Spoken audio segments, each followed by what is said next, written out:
Hello everyone! Welcome back to our channel. If you're new to the channel, please go down below and consider subscribing, and once you've done that, please leave a like. In this tutorial, we will guide you through the process of recovering your Gmail account.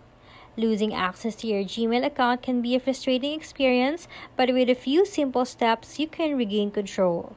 Please note that this tutorial assumes that you already created a Gmail account and are experiencing issues accessing it. Let's get started. First, open your browsing app by tapping it. Then on the search bar, type support.google.com. On the Google Help page, tap on Describe Your Issue.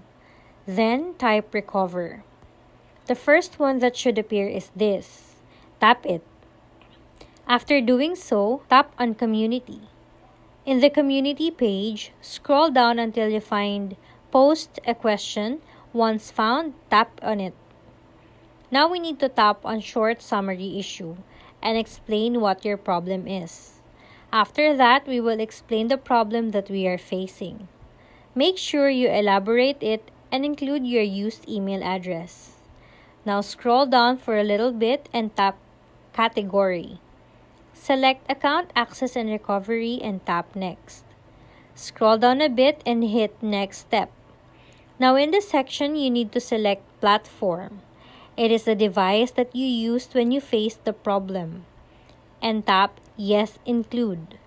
Then tap Next Step. Now tap Post. And now we will wait for the Google to respond to our post. Recovering your Gmail account is a straightforward process if you follow the steps outlined in this tutorial. Remember to keep your account information secure, update your recovery options, and create a strong password to minimize the chances of losing access to your account in the future. If you encounter any difficulties during the recovery process, don't hesitate to seek additional support from Gmail's official help center or customer support. Thank you for watching!